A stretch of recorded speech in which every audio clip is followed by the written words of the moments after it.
It's Ebro in the morning. Laura Stiles and Rosenberg. Ebro's on vacation, but me and Rosenberg are here holding it down. He's on staycation. Let's just be honest, okay? He's hanging with his baby. He's getting some quality time in with Izzy. Aww. So, now, Laura, you alerted me to this story. I hadn't even seen it yet of what had happened in Baton Rouge, Louisiana. Yeah, so last night, I was on Instagram and I came across this video, and oh my God, I started researching. That's when I sent you the link to the articles, and I just couldn't sleep, man. I couldn't sleep, and I came in and I showed the video to Shawnee Culture, and I'm pretty sure you guys are waking up to this story.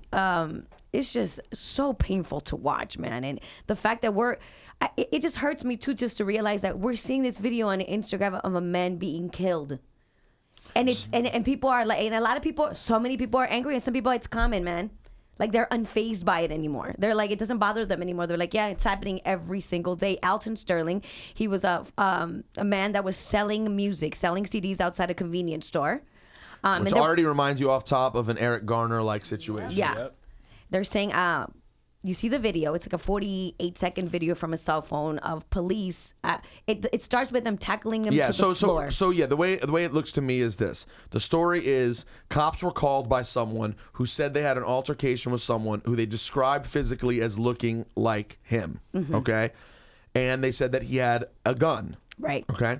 Turned out he did have a gun. That's right. Keep in mind, it is legal to have a weapon if you're over the age of 17 years old in Louisiana. That gets to a whole separate problem, but that is the case. So the video starts with him standing in front of a car outside of the store and the cops just bum rushing and tackling him. Then it's them trying to gain control of him on the ground and put his hands behind his back. And it's one of those struggle situations, and randomly, out of nowhere, it seems, they just pull out a gun. And they're like, if you don't stop, my God. And boom, shots just start firing, and they shoot him 6 times in the chest and back. Right. So do we see everything that happens? No. Do we understand everything about it? No. The store owner, though, did come out and said, and these are some facts, he said, this man has been coming here for years, okay? He never had a problem with them. No, and said he didn't hear any altercation that he may have had with someone who would have called the police. So they don't, he's like, I don't know what they're talking about when it comes to that. He did say that he knows that he bought a gun recently. Yes. I guess the guy told him, like, I went and got a gun because there had been robberies of other people selling music. Thank you. So he was like, I went and got a gun. Yeah. The store owner did also say that when he was being apprehended, that he was saying, what did I do? What did I do? Now, listen. Here's the way I look at it when I hear these stories. Like, I try really hard no matter what's happened, and it's probably easier because I think if you're a person of color, you react even more viscerally and naturally to it. So I try to have a little extra restraint and say, the guy has a record. The guy had a long record, assaults, all kinds of stuff. Of course, they're gonna find all these things. Right. Well, no, but it's an easy record to find, right? I'm just saying. I'm trying to put everything out there that you can, right? He had a gun on him. Okay. Yeah. Sure. Let's assume even on top of that there was some sort of altercation with the police. Even if you factor in all of those things, I cannot understand how you would do your job that poorly as a police officer, because he's not some raving lunatic, right? He's there every day. He's a consistent person who the guy who owns the store has no problems with. Yes. That means he's likely not a drunkard, not a lunatic, not someone who's acting super erratically. So what I'm trying to understand is, if you show up to a situation where you'd gotten a call and heard something bad had happened, how do you get to the point where you're simply bum rushing him, tackling him to the ground, and shooting him? How are you not able to do what I've seen other cops do? I know this is a thing that can happen, where you come over and have a casual conversation where you figure out what's going on and you get to the bottom of whatever it is. How do we get to you doing your job that poorly? And if it gets to the point where you have to shoot him, why not shoot him one time in the leg? Yeah, that's another thing I'll never understand. I don't understand why you need to shoot a human being 6 times. Like, they're laying on the ground and you're shooting to kill. That's the part I just don't get. So I know. Let me just start out. I know what we're going to hear from people who err on the side of the police. I know you didn't see the full thing. Right, you don't know. You don't know. He was judging us. I saw a story also. The cops were wearing body cameras, but they're saying that they dangled off during the incident. I mean, listen. To be honest, you ain't going to need to get this done properly. You ain't going to need body cameras. Because, I mean, in the version we're seeing of it, of course, we still already think we see enough. When they look at it and blow that video up and look closely, they will see everything they need to see. Oh, these are people in a car the right next to store it. owner also said that police already confiscated the surveillance footage, too. So there's more. So there'll be more footage. And the There'll be video doesn't really give us any type of faith that anything is going to happen still. No. Because there's so many times that we catch them red-handed, and it doesn't matter. They find a way to weasel out of it. Well, yeah, I mean, the Witnesses, Laquan everything. McDonald one is probably the most blatant one, right? Where Eric Garner. Yeah, Garner. Sean Bell. Yeah, well, there's no Bell video, right? There's no Bell video, but no, I mean, Laquan- 41 shots. Yeah, of course. There's no guys video needed. leaving a club in a car. Like, it there's was no- like, come on. No, This man had a wife, man, and he had babies. Laquan and Eric Garner are the real ones that jump out in my mind of like the video's so clear, right? Like just clear as day video. This is more clear as day video that like something really bad happened here. And like Shawnee and Ebro have said on the show many times, this isn't about a witch hunt for police. Right. This is simply about, and it's not even saying you're never going to make mistakes anymore. Right. It's about when the mistakes happen going, oh, you effed up. just And now own you it. got to pay the price for it. Just own it. Sorry. Everybody gets fired when they do their job wrong. Right. For some reason, police are exempt. Right. That's all we're And the talking mistakes about. they're making are taking people's lives. That's exactly in right. these specific situations. We'll take your calls, 800-223-9797. A very sad situation. We're going to skip the relationship guru. Oh, I'm sorry, the guru today and keep talking about this issue, which seems to be on everyone's mind. Doug? Hey, how are you? Hi, good morning. What are your thoughts? Well, I think one of the biggest things in this situation is really waiting to see what comes back. I work in law enforcement. None of us were there. We haven't been able to see what happened beforehand. We haven't been able to see what carried out. There's only really that one video showing so far. The biggest thing that I've heard already, and what they've put out into the media and what they've tried to project to everybody is the officers got dispatched for a man with a gun. Okay, they did find a gun on this individual after the fact. The fact is, if you sit there and you watch the video, he was on his back. They were trying to get him to roll over. You heard somebody yell, he's got a gun. I can't say whether what they did was justified or not. That's not my fault to me. But I can say that, especially with everything that's taking place nowadays, officers are going to be on a higher level when it comes to taking a look at the situation. They're told that somebody has a gun. They've got people, families, children, businesses, taking place. They've got to get that person under control. They've got to get him restrained with mechanical restraint. Well, listen, I hear you, but and I'm not. Listen, you're right. We did not see everything, but two things. Number one, you can legally have a firearm on your person in Louisiana, so that's not enough reason to just go bum rush someone. Mm-hmm. And furthermore, I mean, listen. The job is to calm these situations. Right. If you watch the video from the beginning, it starts out with a tackle. Like, why did we get to that place where it starts with a tackle? He wasn't reaching. He wasn't holding his gun out. And then, furthermore, once you're on top of him on the ground, why do you need to fire 6 shots into him? Right, and that's the thing, Rosenberg. When, I do agree with you that, when we come into the video, one of the things that you hear in the video, I don't know if you guys caught it, he was tased. They were giving him multiple orders to get on the ground. He was not getting on the ground. He was tased. Taser didn't have any effect. That's when the officer rushed him.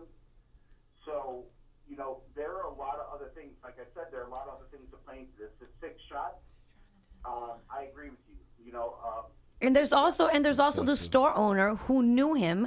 He had been coming there for years, and he clearly came out and said that he heard him say, "What did I do? What did I do?" And also said that he heard no altercation with someone that was claimed. So listen, I'm not saying you're wrong. Of course, there could be more we learn. I'm just saying, tell me this: on the surface, as an officer yourself, it looks bad. No. I would tell you that it's. Can you say the words? It looks bad. They don't want. Why to. you can't ever say that? This is the problem I have with cops. I have to say this. This is the problem I have with police officers. And no disrespect to you, Y'all don't ever want to point at someone else and say, you can't do your job well. I can tell you right now, if I heard a radio personality get on the air and do something irresponsible, I'd go, that's a bad radio personality. Yes. He does a bad job. Yes. Police officers never want to say when y'all do a bad job. So and that's the reason the public thinks all of you are bad. Because you won't ever call someone out and say they murdered someone in cold blood, it happened again. And until you guys start taking responsibility for your own, people in the street are going to be upset instead. So how about y'all lead the movement instead? How about instead of people rioting, police officers get out in front of it themselves, and you guys are the first ones on the front lines. That's what should happen. Instead of you struggling to say, well, I don't know, it could be, they murdered that man. We just saw it.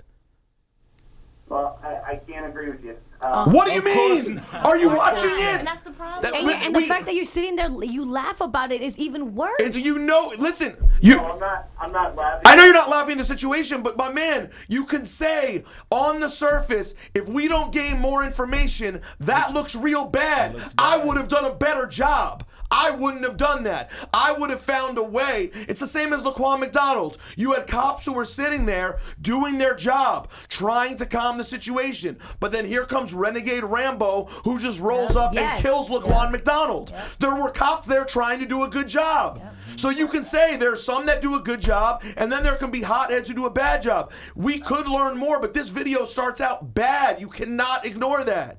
No, I agree with you. I agree with you wholeheartedly. And then we're talking about Alton Sterling shooting in Baton Rouge, and we've been taking your phone calls. 800-223-9797. Let's talk to, let me see, this is Tato from Crown Heights. Hello? Yeah, hello? Tato, what's going on? What are your thoughts? Hey, I can't call it, man. I'm just trying to voice my opinion on this whole situation. And we as the people, we just got to look. We got to let the oppression known. You know, we oppressing each other. It's bad enough they killing us every single day.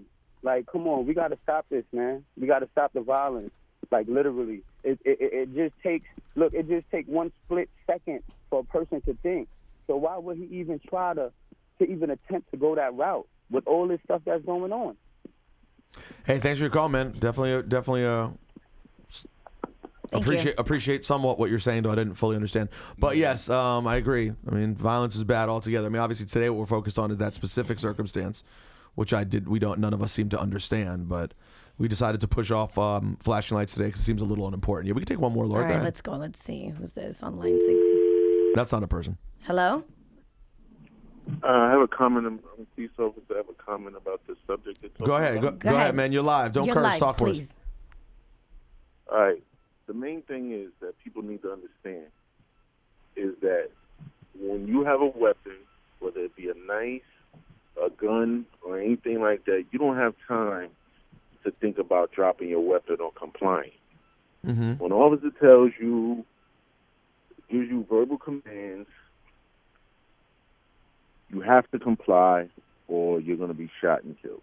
Well, listen. That's the bottom line. Well, but the problem is that we don't know what was even said, right? And we don't know whether we don't know. I saw the video. Yeah. I saw the video. They gave him verbal commands. How did you see? What video did you see? Because in our 48-second video, we did not see the verbal. He was I already heard being. him telling them, get on the ground. Get on the ground. He get was on the already ground. being tackled the second the video starts, Yes, bro. and sir, the store owner who saw the entire thing said his hand was not in his pocket, nor did he have a gun in his hand. Listen, everything is happening. Everything is happening in real time, and we can Monday. No, listen. Okay, let me pull one good point from you. Let me pull one good. Let me go pull one good point from what he was saying. Yes, when you are told, this is why, Shawnee, I think we all agree.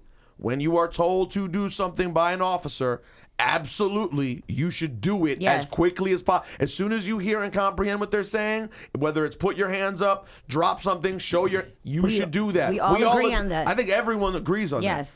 In this case, we don't know that's even what happened. Right. And sometimes it's confusing. I was approached by an officer. He's like, what's that in your pocket? I go to look in my pocket. He's like, don't go in your pocket. Right. I'm like, all right, what do you want me to do? What do you want me to do? That's a very good point, Shawnee, because I know that happens all the time. What are you talking about? Y'all are being very aggressive right now. I had a bag of bananas. I was going in my apartment.